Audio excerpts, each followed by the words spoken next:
What happens when a company is threatened with closure because it can't pay its bills? I've read estimates saying that some 35,000 companies will declare bankruptcy this year. So I've come to the town of Mayen in western Germany to the Leersch Plumbing and Heating Company. They've agreed to show me how they're coping with impending bankruptcy proceedings. Inga Leersch isn't ashamed of the situation, though she had hoped to be enjoying her retirement. But ever since her husband's company started having liquidity problems, the 63-year-old is back at work. Everything is at stake. Creditors could seize her husband's private means. I ask how the company got into this situation. She tells me that the first signs emerged last year, when at the end of the year a long-term client failed to pay an order worth thousands. They were also working on a good-sized construction site in Munich, and then the money didn't arrive. That was the start of the problem. She says that her husband was on vacation, and she recognized that things were going wrong. She got information about all of the programs the German government had planned to help businesses. But nothing worked, despite their best efforts. She said they then contacted politicians they knew and spoke to other city officials like the mayor and the political parties. Everyone wanted to help, but was unable to. So the Leersches declared insolvency in early May after their last attempt to get some money failed.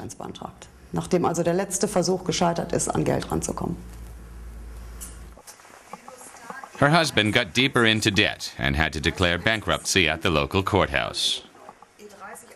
I'm not allowed to say how much money the business was and still is owed.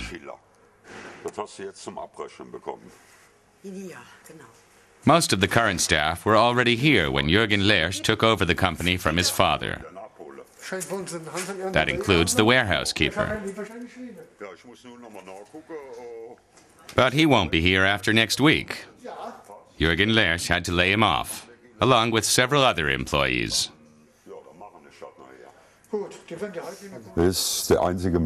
Alfred Kees, says Jürgen, is the only one of those laid off who hasn't sued them under job protection laws. I ask how many he's had to lay off. Jürgen says there are 5, and several others quit. I ask Alfred why he didn't sue them. Doesn't he want the money? He says he didn't think it would be any use, given, as he says, the situation we have. I noticed that he uses the word we, and ask if he still feels loyal to the company.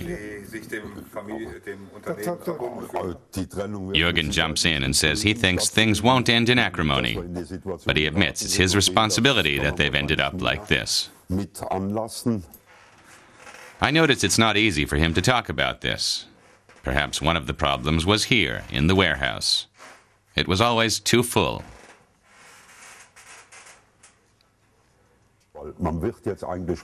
Jürgen says now he's being forced to clear things out, something he'd always postponed.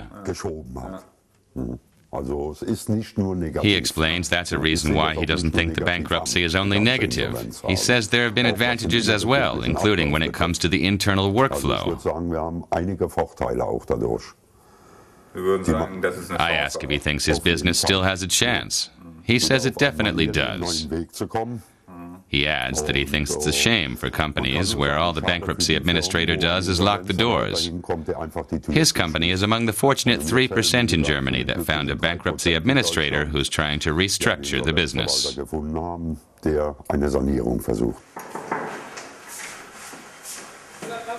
That bankruptcy administrator is Ralf Bornemann.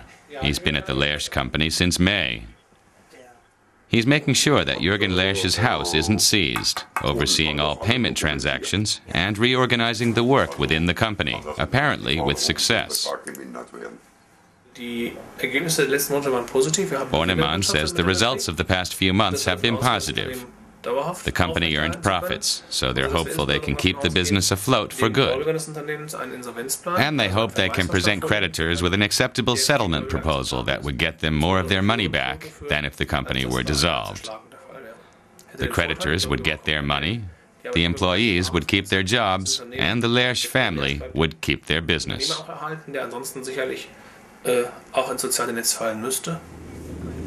Among those employees who'd get to keep their jobs is Sylvia Fuhrmann, who drives into the city with me. The Leersch company has been in Mayen for 50 years. Still, some of the clients canceled their orders once they heard about the bankruptcy.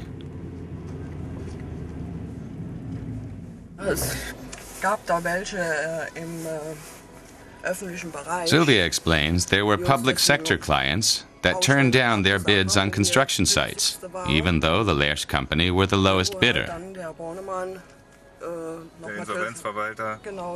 But Bornemann, the bankruptcy administrator, spoke to them, and he was able to win back all but one or two of the clients.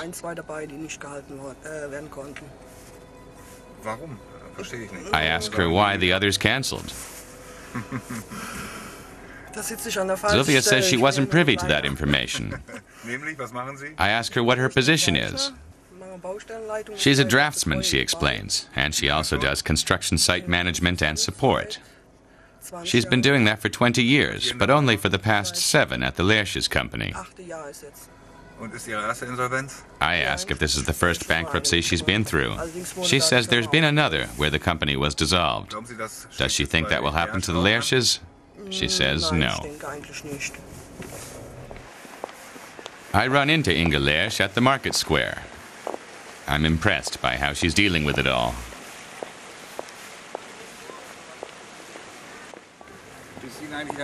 I ask her if she's ever felt as if the bankruptcy has been like running the gauntlet.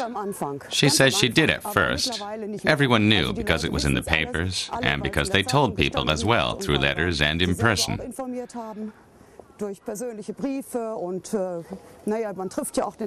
But even though everyone knows, Inge says she doesn't have the feeling that anyone is avoiding them or being unfriendly. Just the opposite. People are showing interest and asking how they're doing, if the business will survive.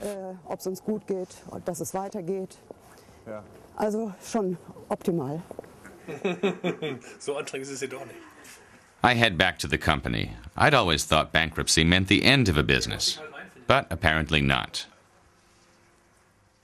Bob Bornemann says the biggest problem is that so many people in Germany are afraid of bankruptcy, which keeps them from acting before it's too late, and the best administrator can no longer help them. He says Jürgen Leersch took action quite early, before employees, clients, and suppliers got nervous. That makes restructuring easier.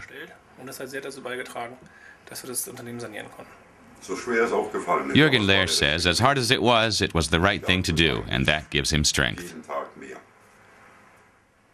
Is that enough? Bornemann notes the silence. Perhaps Jürgen Leersch will come out of this relatively unscathed. After 2 days here, I've gained the impression that a bankruptcy can also be a new beginning, if people do it at the right time and deal with it openly.